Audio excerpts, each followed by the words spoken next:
Okay, hi guys. Hi Charles. Hello everyone. Thanks for joining me. My name is Matthew and I'd like to tell you a story about a change or changes.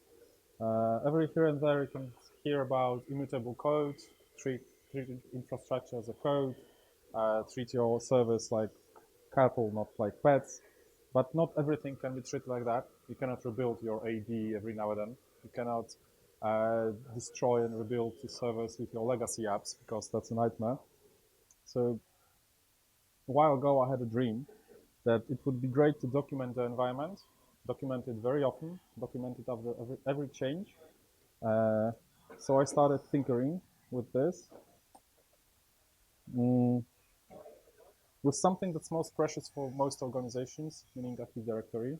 I thought, how can I baseline my AD to have a reference documentation for the future? How to do that? It's going to be a PowerShell. How to test the environment, so know whether it changed or not. Pester jumps in to the fray, and how to analyze the data that I'll gather throughout the time. Add Git, and we're good to go. But let me know you first. Who doesn't know what Pester is? That's good. Who does test AD environment? That's not good. Uh, so let's move on. I'm not your manager, so instead of nagging you the questions, did you test your ID, how long did it take you, or did you analyze the report after all, we're gonna have some fun with PowerShell. What's on the menu today? It's gonna be Pester, it's gonna be pchecks AD, and Azure. If we mix that together, we're gonna get a good recipe for dual maintenance tasks. Why Pester, and what differs my approach from others available on the network? What pchecks AD are, and why it does sound familiar to DBHX. Anyone of you know DBHX? Okay, anyone of you working with SQL databases? DBA tools? So gonna check DBHX. This is the tool made by the same team that is responsible for testing your DBA realms across with Power BI and things like that. Also, we have Log Analytics, Custom Query Language, and dashboards, Azure dashboards in Power BI to get through the data. Why Pester? Pester is here and is going to stay for good. There are a number of community projects written around it, some good, some better. It is a brilliant framework that does all the heavy lifting for you for your testing. You don't have to write your own, write host messages, whether right or wrong. If color the syntax, get something with the object, mess with the object, report the status of the object. Pester does it very, very good. And you don't have to maintain the tool that you would have to write your own. Just use what's available on the network. There are a number of those community modules. Last year I released my OVF modules. Ravi showed his approach to validate their servers and deployments on the PSConf EU. SQL community released DBHX, worth checking. It was a big bag last year. While they were working on that secretly, I think 19 people worked on that for half a year. I was working on something smaller, and it showed a month before PSConf. My approach was to test AD, DHCP, Hyper-V, because this is mainly what I work for, and S2B nodes, so Hyper-V nodes in a cluster. So at that time, I released PSDayUK and PSDayUK diagnostics. This year, Ravi showed even more goodies at the PSConf in this regard, and DBHX evolved a lot. pchecks AD is right now in production for over 2 years. There were some enhancements here and there. And because there are some community efforts to release something similar to Hyper-V and S2D checks, so I'm ditching that right now and focusing mainly on AD and this realms. What is PSDayUK and pchecks AD? What's the story behind it? What was the purpose? If you wonder, PPOSH means Polish PowerShell User Group. So this was a module designed and built by our meetup in Poland. So for ops, the change is constant. And by change, I mean any reboot, any service redeployment, anything you do with a server like patching, this is a change. And it's good to have some information after the change, whether the service is running in fine shape. And our service can be dependent on different things like storage, like network, like compute, like edge firewalls, something that does not necessarily sit on Active Directory, but is in between you and your users, and you would like to test it, not from the AD, because it will work in there, but from the same place, from the same location as your users are. So having OVF checks, Operation Validation Framework, having those checks is like having integration tests for your code, end-to-end visibility, and that is a value for your service if you know whether the service is not only working on the server where the service should reside, but is it also available for the users from their location. Why not DSC? Not everything can be managed through DSC, not everything can be managed through Chef, Puppet, or things like that. And in our environments, mainly siloed, where there are different approaches for network, different for compute, for storage, it's also good to know whether the service is working, as I said before, on a fine shape from end to end. And also OVF checks can be run during maintenance. So it's not always good to wait after, for example, you change something on AD server, like a patch, to Chef or Puppet kick in and say, or DSC kick in and say, we need to fix this because something changed on the server. You'd like to have it instantly after you run the test. For example, Hyper-V, you don't want to put another node into maintenance if you're not sure whether the first node went out of the maintenance in a fine shape. So remote connectivity. I wonder how many of you would have issues with your security team saying, we need to install the newest Pester on our DCs. We need to install some community module from a guy that I saw in Birmingham on our DCs to test our environment. Probably not many of you would have the approval for that. That is why it's working with remoting. So everything resides on a single server. And from that server, it contacts using invoke command to destination servers, checks what it needs to be checked, and it gathers data, pushes it back to the OVF server, and the Pester runs there. That's why you can have the newest Pester version on your management server and don't touch, don't install anything on DCs. So pchecks is way more simply in terms of configuration than DBA-checks. Hopefully I will be able to rewrite the guts, the internals, the PS framework with Fred and release it as AD checks. But what can do it right now for you? As I said, it runs from a single server using invoke command and credential parameter. To query all the servers, so no need to install anything. It can automatically create a baseline of what it gets, and it can get output nearly 35 properties for the AD service in general, so how your AD is configured, and then additional 12 properties per node. So you have 3 DCs, it will be 12 times 3 for that. It will have forest configuration data, domains included, sites included if you have multiple sites, trusts between domains, things like that. Last backup, or also queries some information like time service, whether the time service in your DCs are configured properly. Once it gets the information, it can test it. And it can test it in 2 ways, in operational and configuration modes. Operational means whether the service is running the way I like it, so the way I configure it, the way you configure it, the way you put the information in. And the configuration tests are compare the baseline that you created before, like a year before, or before the change, before you updated the server. So compare the configuration you have stored with the actual state right now. It can run with tags, so we can check only specific tags. For example, tell me the configuration change for the network interfaces, or tell me the configuration change for the domains that were included. Once it gets all the information, once it tests it, it can create a report. Any of you using Windows Event Forwarding or any other CM solution that gathers log from all locations into a central place? So this will write into event logs if you wish so, and then you can have it in one place. It can also create XML file out of Pester, and XML files are then consumed by applications like Report Unit to create interactive HTML reports automatically. Then it can also send all the information directly to Azure Log Analytics, where you can store it dirt cheap or for free. There's 5 gig of data you can store every month for free, and you pay only for the ingest. For the information for the record, my company, there's like 1,000 endpoints right now. We store all the information from Office 365, all the information from Windows Defender, all the information from pchecks, and all the information from web, so Windows Event Forwarding. And it seems that all the information we want to hold for 1 year will cost us 100 euros per year. So it's dirt cheap.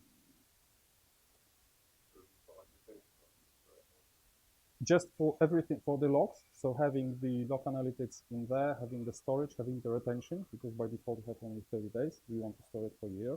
It will take up 100 euros. So the concept is quite simple. We have a central server, OVF server, that from here we configure the tasks or schedule jobs that will query our Active Directory servers the time we need them to be checked. Then gathers all the information. Then it will on the local machine. If you have the information, you can store it as an object, as a JSON file. Then you can push it to your GitHub, whatever, and have a versioning system that will be in place for a year, 2 years, 3 years. How my service changed throughout the year, for example. Then it will use the object generated before to run Pester tests to validate whether the information is as it's supposed to be. And then it will send the reports to the object you prefer, whether it be Windows Event Log file or Azure Log Analytics. Depending on your environment, saving, as I said, to event logs may be good. You can also have some log forwarding solution. If you don't have any, use Windows Event Forwarding. It's easy, it's free, it's built into every modern Windows. If you're interested in that, I encourage you to check my PS session about web, how to set it up in a simple PowerShell script in like 2 minutes, and you will have running web solution in your environment, getting all the information from there. We can create a report, an XML report, and then with one run of report unit, you can have an index HTML file of all the reports for the month. We run the test. You're going to see it in a moment. And the true power of the solution happens if you send the logs to Azure Log Analytics, because there you can slice and dice through the data using custom query language. Any of you use or knows what custom query language is? Okay. Any of you working with Office solutions like Office 365, Azure AD, Windows Defender? If so, invest your time in custom query language, because it's like PowerShell in this. It runs under every engine of logging in Office 365. It's very similar to PowerShell. It's very similar to SQL, so it shouldn't be an issue. For me, it took like a day to get some running queries. Imagine you have your AD logs in Azure Log Analytics, and you have the T-Trix AD, and then you want to combine the data saying, okay, I see a replication issue between two controllers, so check whether this server was rebooted at that time, and you can have a result why it was the connectivity issue, because you have logs in one simple place, and the query is very simple as well. Okay, let's have some fun. Enough of talking. Didn't came here for talking. So let's move to VS Code. Anything you'll see in here is in my GitHub. It's available online. There are also examples out there. It hasn't been updated since June, I think. There are some working in my local branches that will be pushed over. You will know what is required to run the information. Everything from this repository will allow you to run the code when you get back home. I'll try to push all the presentation as well, if there will be a common GitHub for that. But everything required is in here. So let's just go step by step. How does this work? Because in current version, Pester does not allow to run specific tests based on tag. If you have the other way, if you have a file, a Pester file with tests, with a different tags, different describe blocks, and you decide only to run one describe block, it still has to process file after file after file to check whether the tag exists in the file. And then it will get a report file with a zero size. So to overcome this solution that will be fixed in version 5, I created an index. This index works like a contract between you and your users, your operators. In this index file, you can check what are the tests in the file. So I have an AD simple operational general tests file that states there are simple and comprehensive tests. In this file, there are only simple tests, and the tags will work for operational, domains, general, etc., etc. and it works for general. General means it will query the Active Directory service, not the domain controller itself. So whether the service has any issues, whether the service has application issues, not bind with the DC in this particular case. So every test I have in my suite is described in this kind of index file. For example, this is targeting nodes, so I can check for services running on each node, and I can run only this. Then we have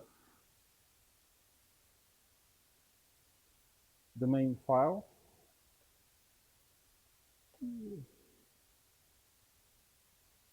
That accepts a bunch of parameters, tries to get the index data. You can create your own index. You don't have to rely on my index. You can create your own tests and put them into folder, create your own index file, put it in the folder. If you provide that as a parameter to this function, it will use your tests and your index file, not mine. That is, if, for example, you want different parameters or different properties for the session. So first it will get the index file, then based on the tags you provided, it will filter the index file, scope through that. Then it will get the actual check folders. So if you provided your own folder, it will use that. If not, it will use by default mine folder. Then it will use the filter and the index to get only the tests from those files that are needed. So for example, you have 10 files. In each file you have one general test, and you want only those general tests. So it will filter out everything else, and only these tests will be passed as parameter to be run by an invocation. This is quite a messy code. As I said, in Pester v5, it will be much simplified by the framework itself. Mainly, this is the entry and the living point of this function. So if you want to send anything to Azure Log Analytics, any object, there's a module also called Azure Log Tools, AL Tools, that you can, for example, get process, use these two information, invocation start and end, as are required information by Azure, and you will get the object in Azure Log Analytics. Just by that, you need only to pass Azure Log ID and the workspace key. So those two information. In this case, it gets all the parameters, so all the tests you specify in the tag, and then runs it. Just get the start and end date. That's it. Then we have the baseline.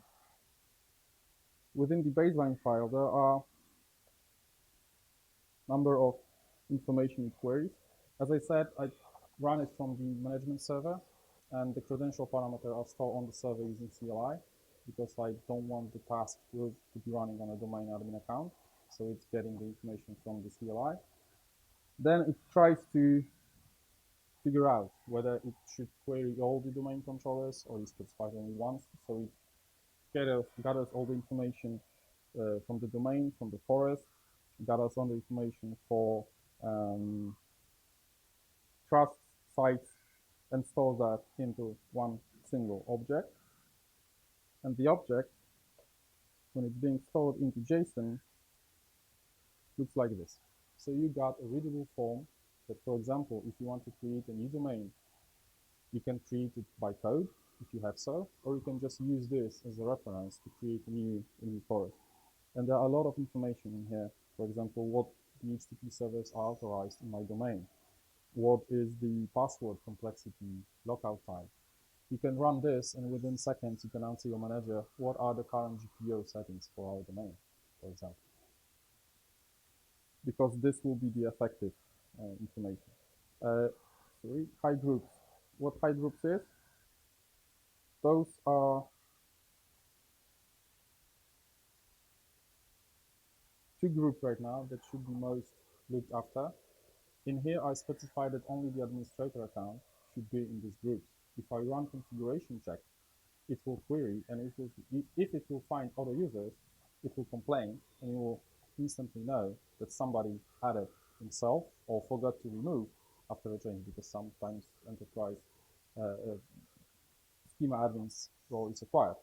With this, you will know whether users clicked on something and didn't notify you or didn't update the documentation. So this is also a good weapon for your admin. Site information, the communication between sites, global catalogs. As you can see, there's quite information in here. Then we have the node configuration. So this gathers the information about the network, the IP address, the MAC address.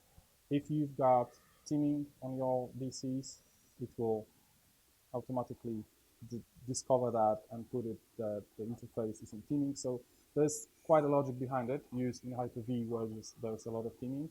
So whether you have a DC with 1 NIC, 2 NICs, 5 NICs, teaming, doesn't matter. It will get the information and store it in here. Also, settings. As I said, this was based for STB where DNQ RSS is very important. Why it's in here? Because if you upgrade, for example, the drivers for the Hyper-V node or the AD node if it's physical, usually the firmware of the network drivers defaults your settings to a blank information. If you have this stored, you can easily restore your RSS, DNQ information like that. It also checks what Active Directory, what roles are installed on the server and what are absent.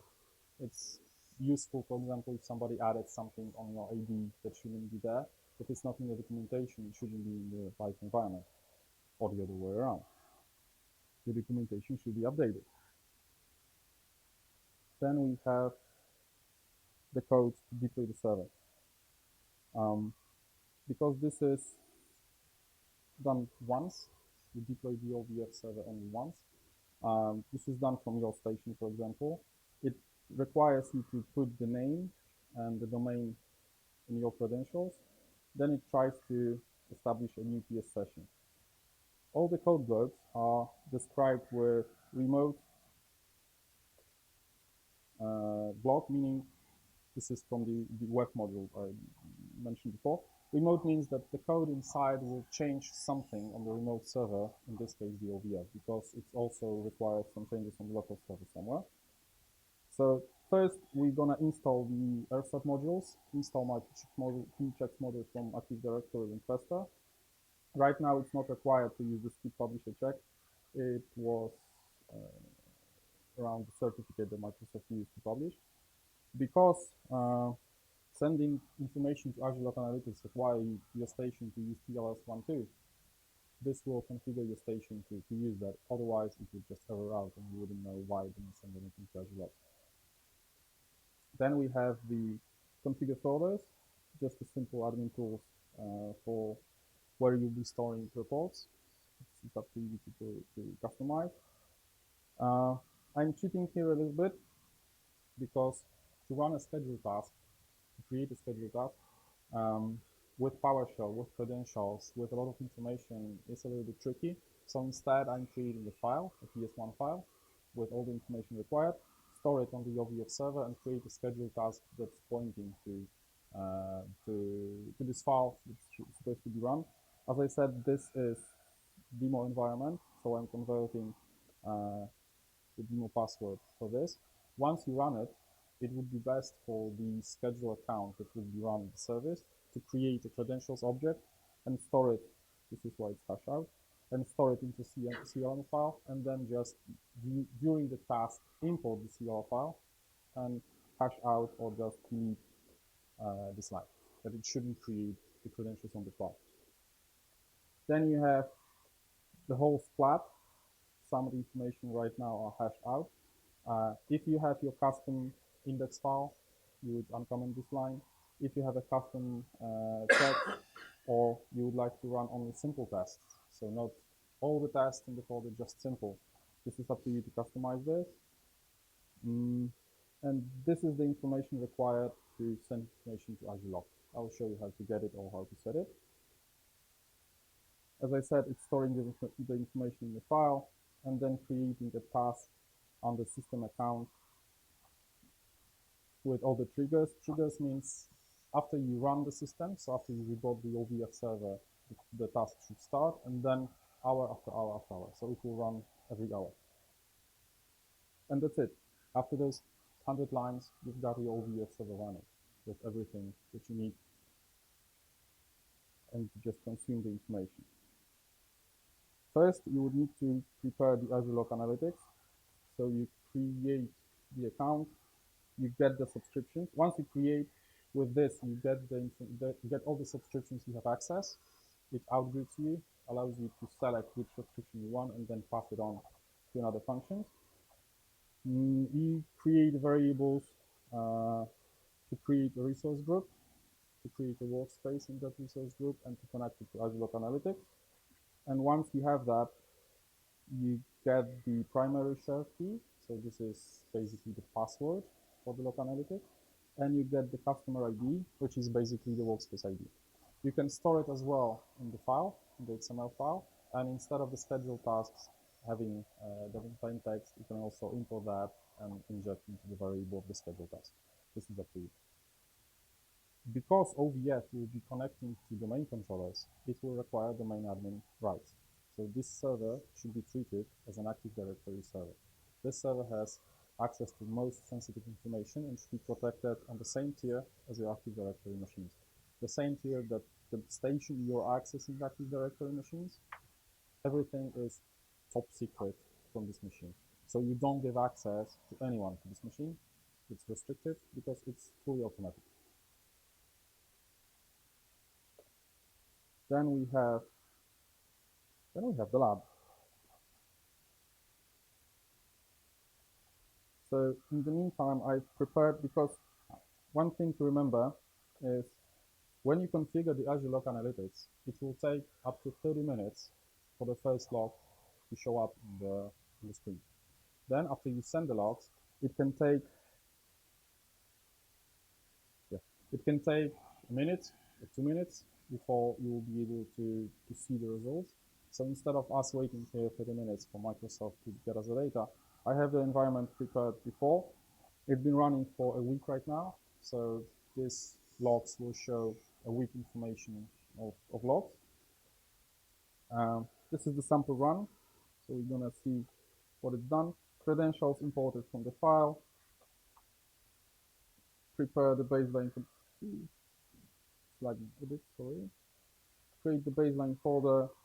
Create the baseline in here using the query parameters. If we provide a computer name for the query parameter, only this one specific DC will be checked for the information. Right now it gathers all the information, all the data it is supposed to.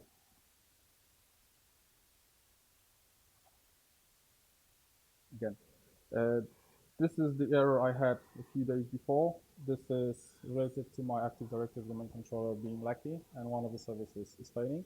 That's good because we're gonna see some errors on the report, so that's not a problem. Mainly it says it cannot access one of the DCs, and because of that it cannot query information from that. That's good.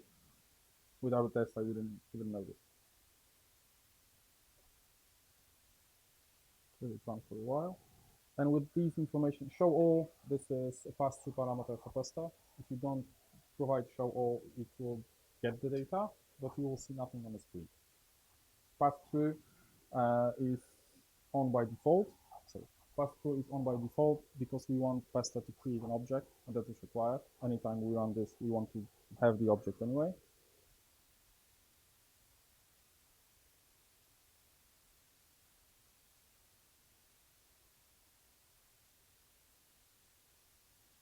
Just a minute. The lab contains of 3 sites. Each site has at least one DC, at least one DHCP server. There are also file servers, application servers, and management servers in there. And it looks like this. So if you'd be interested in setting up a lab like that, I have 18 PowerShell scripts that set it up in 30 minutes. So you just create simple vanilla VMs, run those 18 scripts, and you've got an environment like this. With Windows event forwarding enabled, so the web collector server, where DHCP require YOS to act to distribute the traffic between the sites, to split the traffic, and the OVF in the management server that acts as our console. Get back to our OVF. Okay, it's done collecting information. And right now it will process all the logs. Only operational tests will be run.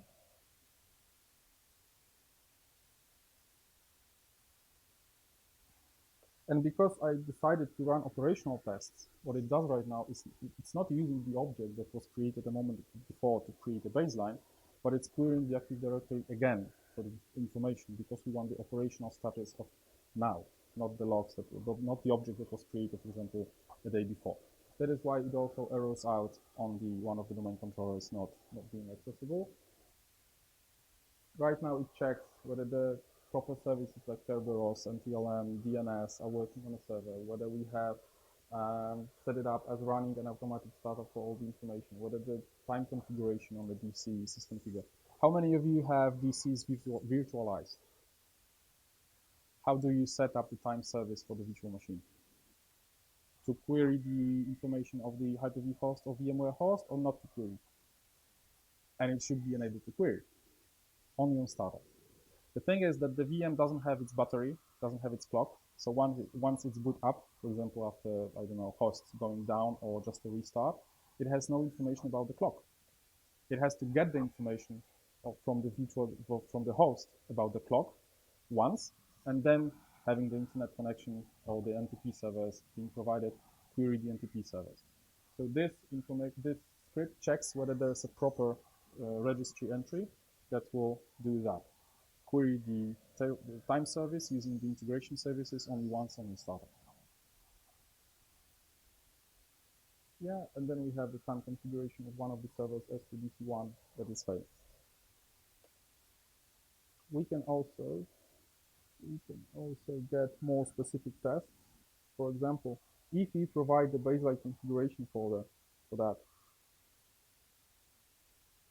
you can provide a file prefix for your report so that all the reports will have a common name and then a date they will run, and then the node they will run on, or the general service. You can provide include date if you want a date.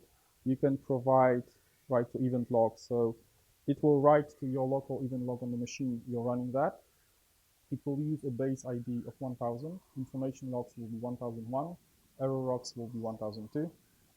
And then you can just filter event log or send only those logs you want to be sent further on. And the pchecks ID will be the source that will be written into event log. How about I show it? So these are my logs. The message from the Pester, so from the describe block, from the if block, from the context, is being sent, written as a message into event log. So you will see that the verified context of Active Directory for this controller tried to verify time, it didn't work out, and there's the error with the ID 1002.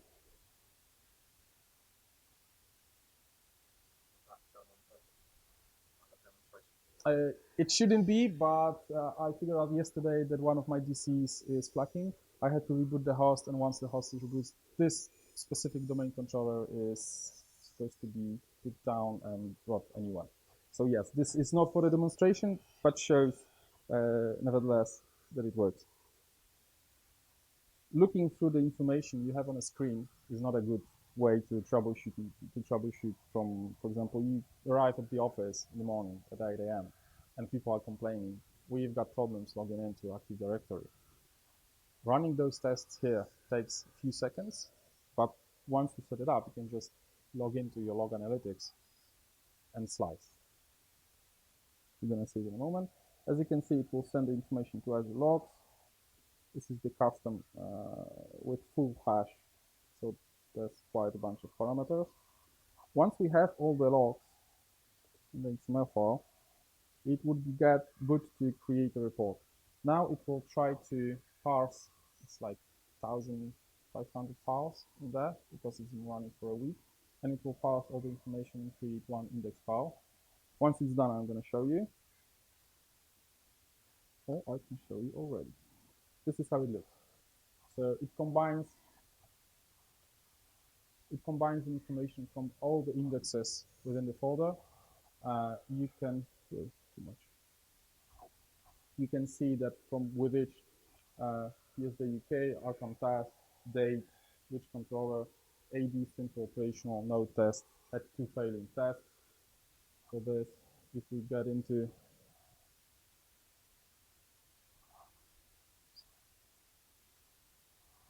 if we click into here, we can see which file was run, which specific block of the test failed, what was the time configuration, and we will see the information that is provided by the Pester, so by the block we created in here.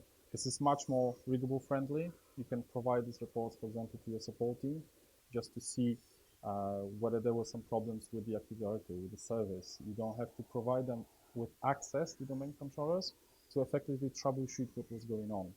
You just need to write the proper Pester test once, provide it into the folder, and allow them to run that. We can also filter. So if your manager comes in and asks, how is our AD working for the past 1 month?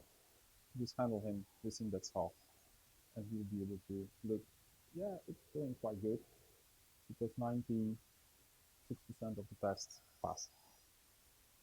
But this is still manual approach. There's always a better way. This is still running, this is still going through the files. When we have all the information, we can go to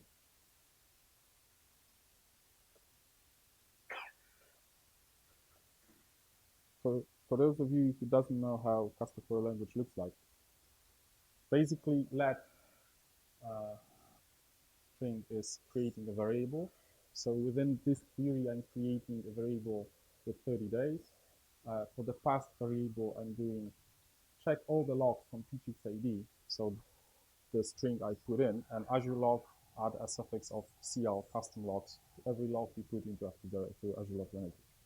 So then check the pchxid where time generated was from 30 days till now, check which tests passed, get me, project is mainly a select, get me only describe, context, pass through, meaning pass B because it has to rewrite text, whether the time generated name and failure message, do the same for the failed test, and then tell me which test changed. So for example, they were running okay and now they are failing, or they were failing and right now they're running okay. And tell me how long ago it was, in days and hours. So you will be able to see that my tests failed and they were running fine for like 7 days right now, and right now they failed. So let's see this in action.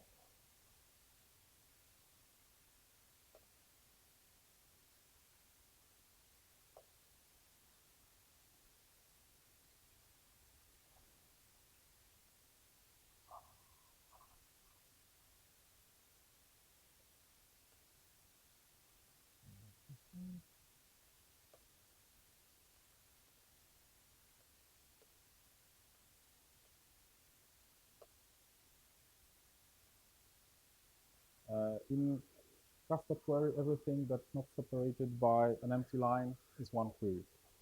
So as you can see, it's highlighted the whole query, and right now it will tell me that nearly an hour ago I had a test that was okay, and right now it's failing. If I will box it, I will get more information. You will admit that this is still not very readable, not very friendly, and requires you to know the custom query language to get the data. So I've got it covered here as well, and I prepared a PowerBI report for that. Oh, one more thing. When you have the data in Azure Log, you can create Azure Monitor, for example, to tell you whether a threshold of specific value was violated. So if you have an alert saying that anything that happens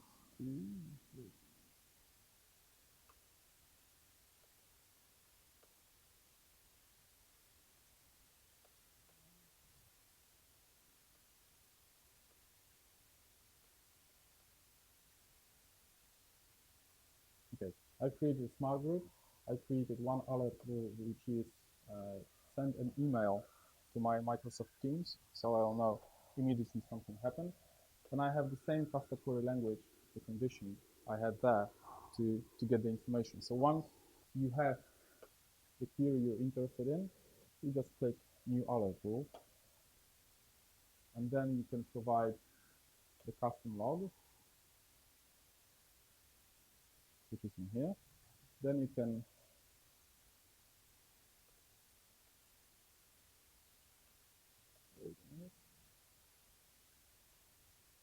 this unfortunately is not free. It costs $1.50 for each threshold. It doesn't matter how many times this threshold will be run, or this monitor will be run. You'll just pay $1 a month for this threshold. So it can be triggered once, it can be triggered 1,000 times, doesn't matter. It can create directly information to Microsoft Teams, but unfortunately Microsoft has still to fix it. This is how it looks like. So I have an alert from PGXID with the information. Because it's too large, I can log in directly to the message, and it will tell me the same information that was created in the custom query dashboard. We have that all with Teams.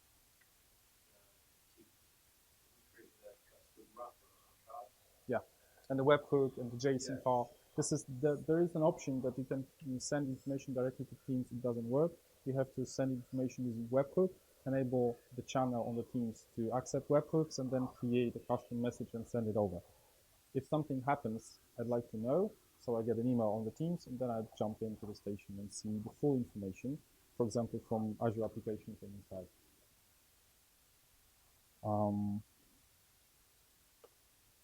Okay, there are also some dashboards that can tell you how many checks were failed, how many checks passed. These dashboards, so this information are also included within the module as a JSON file. You just create a designer here, import my file, and you'll get the information. What's good about it is once you have visual information, you can easily get to specific information within Azure Log Analytics. So I know I have 96 tests failing or passing with this contact within this timetable. But again, this is for someone who likes SQL. This is for someone who likes to slice and dice. The cost in billing, as I mentioned, it's that cheap. It should be. Microsoft is pushing very, very much this solution to everyone, so it's making it accessible. As I mentioned, it's running for a week right now. I created one alert tool, one monitor threshold, and it's costing me this for a week. So it's, yeah, a lot. Now the dashboard, the nitty-gritty of everything.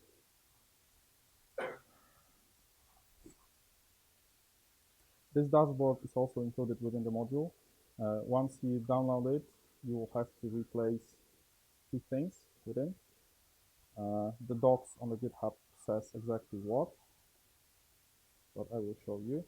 Because this dashboard was created on my tenant, it will try to get information from my tenant, which obviously you won't get. So to get that, you have to edit the query.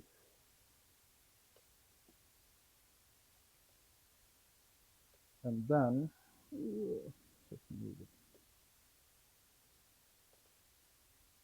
replace the workspace.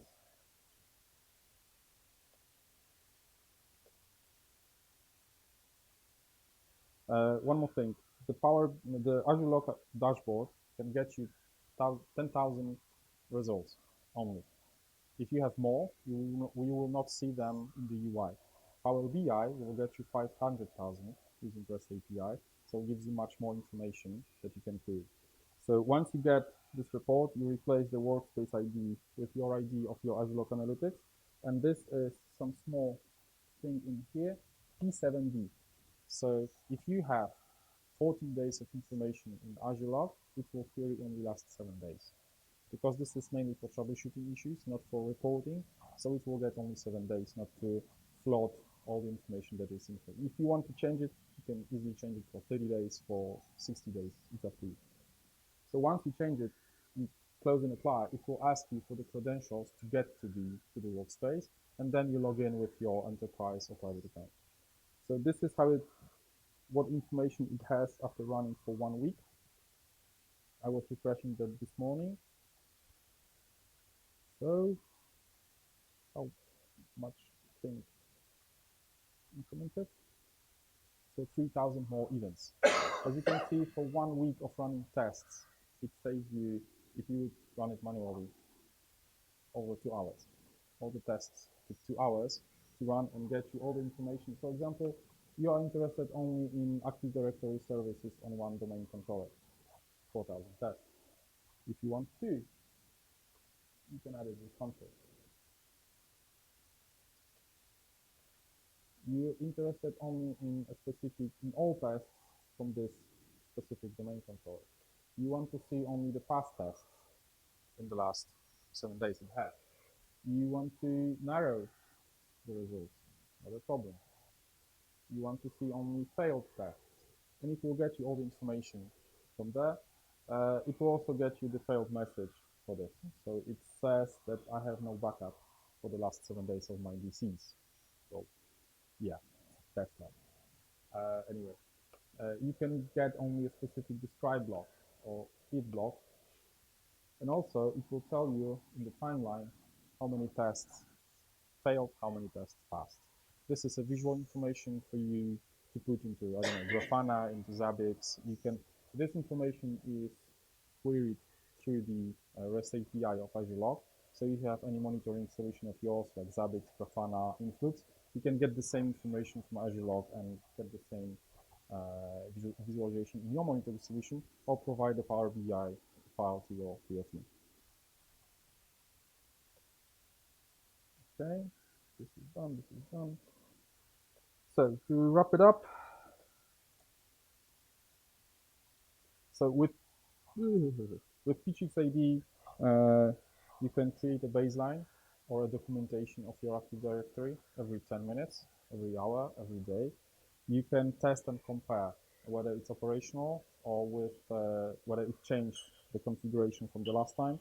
You can store, you can analyze, you can report this in time. There is no SQL dependency. All it requires is internet access from the OVF machine to the internet, or event log, and then you can forward all the logs to the central server and then push it back to Azure Log Analytics, up to you. So this is not code to infrastructure, but it's rather infrastructure to code.